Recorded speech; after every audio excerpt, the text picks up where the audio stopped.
Lucia Vega froze mid-polish as billionaire tech CEO Victor Reeves waved a document in Mandarin before his executive team, her secret fluency burning in her throat. "Anyone who can translate this acquisition proposal gets my salary for a day, $27,400, Reeves announced, nudging aside Lucia's cleaning cart with his Italian leather shoe. The conference room erupted in laughter as executives exchanged knowing glances.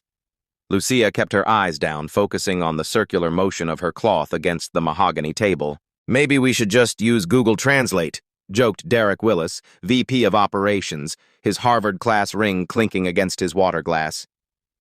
"Probably more reliable than whatever discount service we'd get otherwise." Lucia's phone vibrated in her pocket, a reminder of the eviction notice. 72 hours before the court hearing that could leave her family homeless. $27,000, the exact amount standing between dignity and desperation. Her fingers closed around the jade translator's pen in her pocket. Her father's final gift. A skill hidden, a heritage denied, a chance dangling before her. Would revealing her true self to those who looked through her bring salvation or merely new humiliation? The question hung in the air like a prophecy as she slipped from the room, invisible once more. Lucia hadn't always been invisible. 15 years ago, she was the bright-eyed 8-year-old who amazed her teachers by switching effortlessly between 3 languages. Her Chinese mother, Min, had met her Dominican father, Raphael, at an international student exchange in Boston. Their love story had flourished despite cultural differences, bound by a shared passion for languages and education.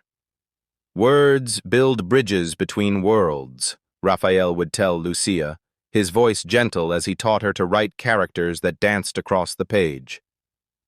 By 10, she could translate conversations between her Chinese grandparents and Dominican relatives, earning proud smiles from both sides of her family. The jade translator's pen had been her 13th birthday gift. Cool and weighty in her palm, its smooth surface interrupted only by carved characters spelling "Knowledge illuminates."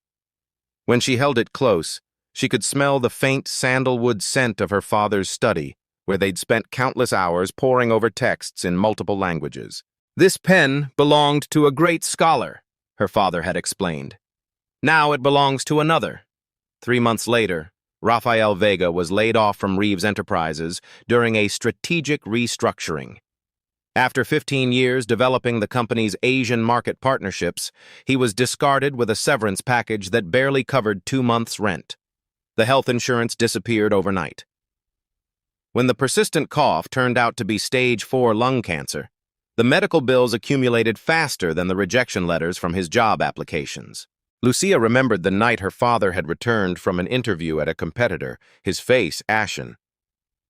"They can't hire me," he'd whispered to Min. "Reeves has blackballed me throughout the industry. Something about proprietary knowledge." 6 months later, Raphael was gone, leaving behind $43,756 in medical debt, a heartbroken family, and a jade pen that Lucia now carried everywhere as both talisman and burden.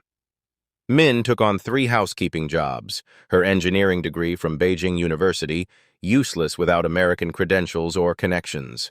Lucia's dream of a linguistic scholarship evaporated when Min's first stroke hit, forcing the 17-year-old to abandon her senior year and find immediate work. Now, at 23, Lucia's days followed a punishing rhythm.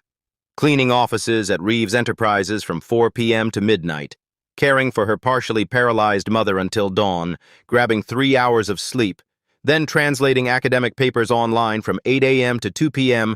under the pseudonym Linguistic Bridge. The anonymous translation work paid $22 per hour, far better than her cleaning job's $14 to $25. But clients were inconsistent, and revealing her identity risked losing the healthcare coverage her mother desperately needed. 60 hours of work each week. Every month, $2,200 for rent on their 1-bedroom apartment, $463 for her mother's medications, $275 for the payment plan on her father's medical debt, $190 for groceries, $145 for utilities. The arithmetic of survival left nothing for savings. For 5 years, Lucia had moved through Reeves Enterprises like a ghost, emptying trash bins while executives discussed billion-dollar deals. She'd learned to make herself invisible while her ears caught everything: strategic acquisitions, product launches, personnel changes. Her fluency in Mandarin, Spanish, and English transformed meaningless background noise for others into valuable intelligence for her. She knew Victor Reeves had cut employee retirement contributions while purchasing a $14.2 million vacation home in Aspen. She knew Derek Willis had taken credit for the Singapore expansion strategy that junior analyst Priya Sharma had actually developed. She knew the company's public commitment to diversity masked systemic wage gaps. Maintenance staff were 87% people of color, while executive leadership was 94% white. Knowledge without power. Intelligence without opportunity. Lucia cleaned their coffee rings while understanding every word they said about Asian markets, Hispanic consumers, and untapped multilingual demographics. The irony wasn't lost on her, but irony didn't pay bills or prevent evictions. And now, the 72-hour countdown had begun. Her mother's disability appeal had been denied again. The final eviction notice would be processed Monday morning. Without $25,000 for back rent and legal fees, they would join the invisible ranks of the displaced, those who built, cleaned, and sustained the city without being welcomed by it. The document appeared on Reeves' desk at precisely 10:17 a.m. on Friday morning.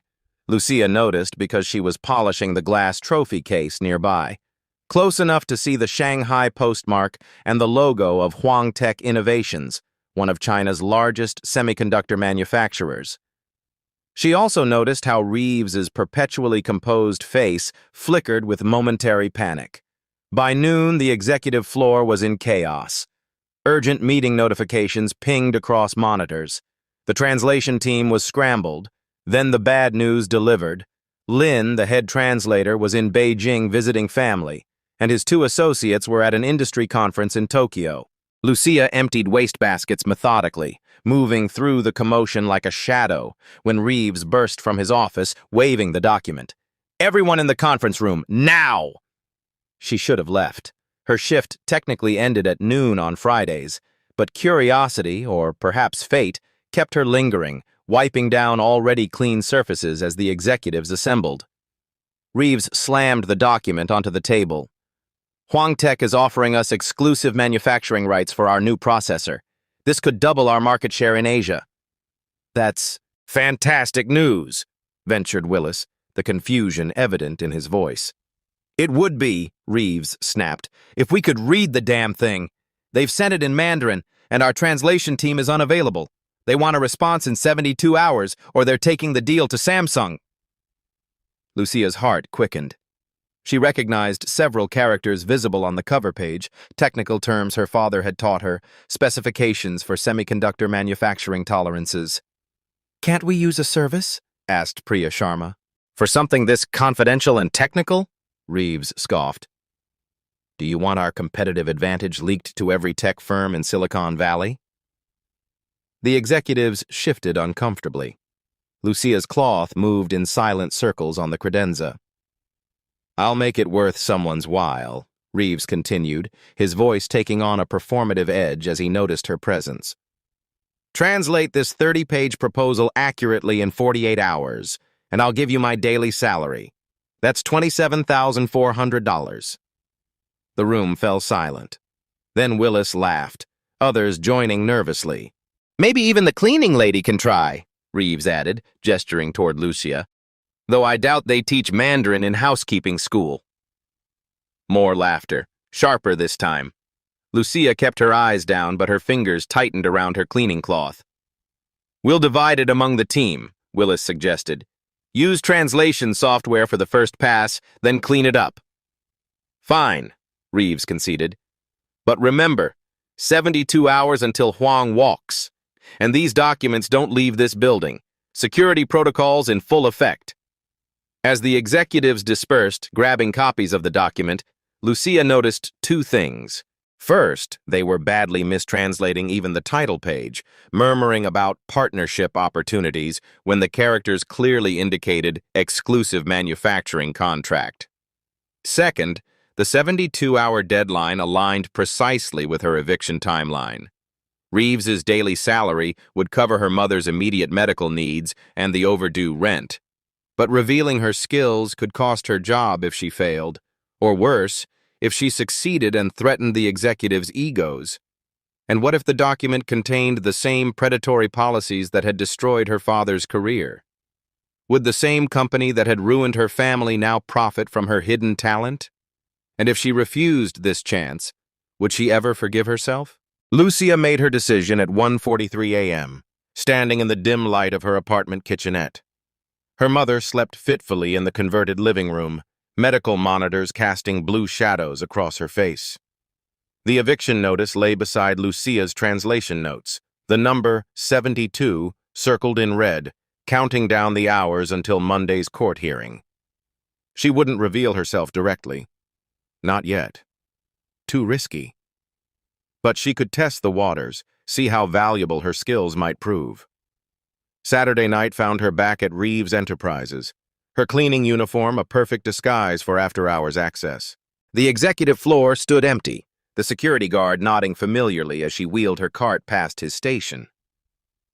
"Working weekend overtime, Lucia?" "Mi madre needs medicine," she answered, exaggerating her accent, playing the role they expected. In the conference room, executives had left their translation attempts scattered across the whiteboard, a mess of mistranslated technical jargon and business terms. Lucia winced at their mangled interpretations. Using her jade pen, she carefully corrected 3 critical sections, translating the complex semiconductor terminology with precision. She signed it simply, Night Owl. The corrections were specific enough to demonstrate expertise, but limited enough to seem like helpful hints rather than a complete solution. A test balloon to gauge reaction. By Sunday morning, her anonymous assistants had created a stir. Arriving early with her cleaning cart, Lucia lingered near the conference room door, eavesdropping. "Who the hell is Night Owl?" Reeves demanded. "Security says nobody unauthorized entered the building," Willis responded. "Must be someone on our team." Lucia watched through the gap in the door as Willis studied the whiteboard, his expression calculating. Then, to her disbelief, he erased her signature and turned to Reeves. "Actually, I did this part," Willis claimed smoothly. "I've been studying Mandarin privately. Didn't want to make a big deal of it until I was more fluent, but given the emergency..." Reeves clapped him on the shoulder. "Finally, some initiative around here. Take point on this, Willis. Coordinate the team's efforts." Lucia's small victory turned to ash. Willis, promoted to project lead based on her work. The injustice burned, but she couldn't afford indignation, not with only 48 hours remaining before eviction. That night, with her mother finally asleep, Lucia spread the photographed documents across their kitchen table. Working through the technical portions, she discovered something that made her blood run cold. The contract included provisions for workforce optimization requirements, language that would allow Reeves to lay off 300 workers at the manufacturing plant in exchange for reduced production costs. Among those workers would be her mother's cousin's family, who had finally found stability after immigrating last year. Lucia sat back, the jade pen suddenly heavy in her hand.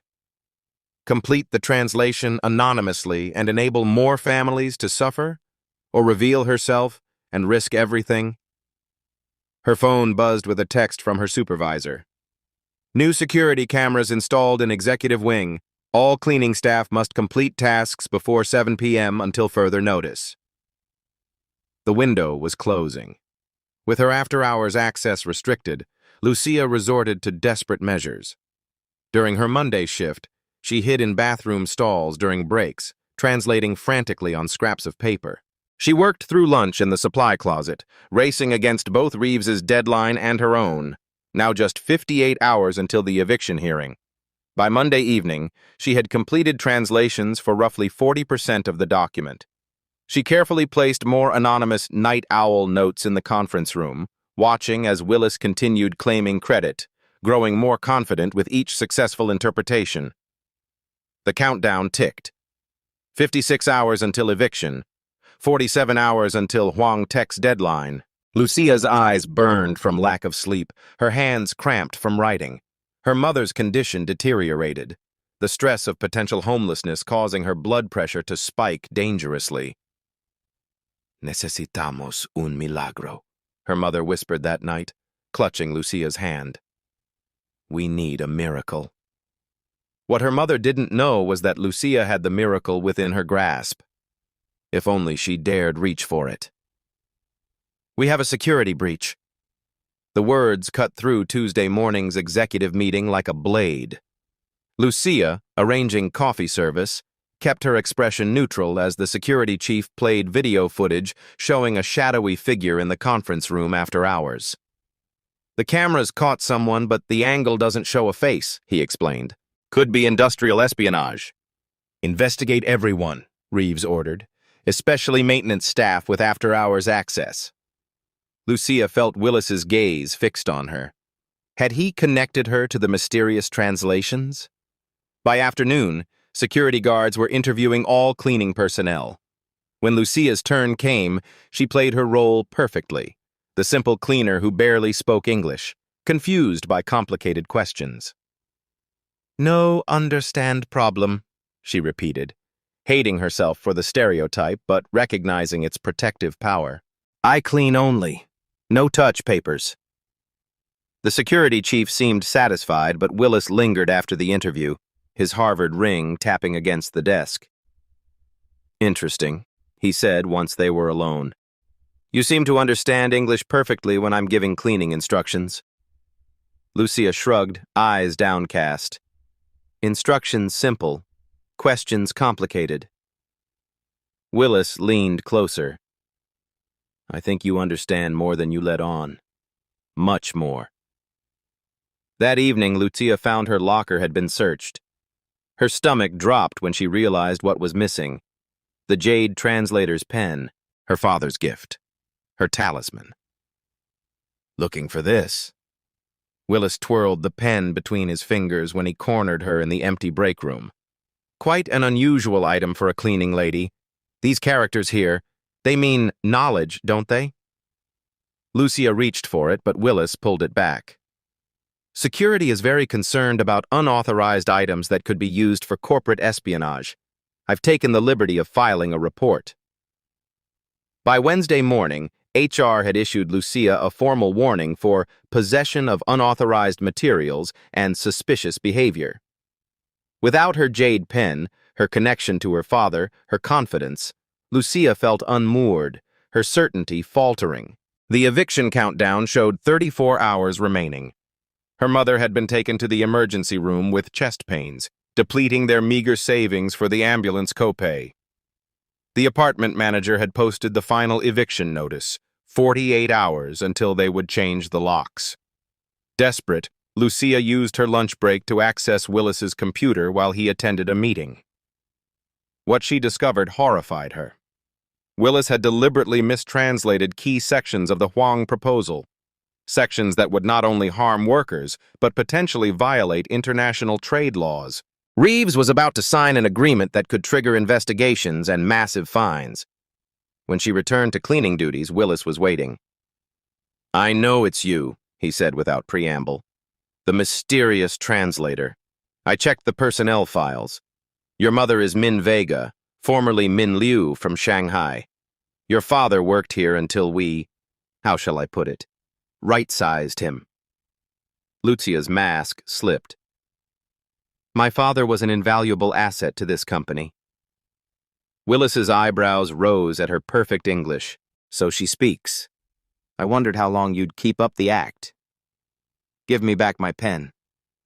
"After I speak with immigration about your mother's visa status," Willis countered. "Expired, isn't it? Since your father's death? Would be a shame if authorities were notified."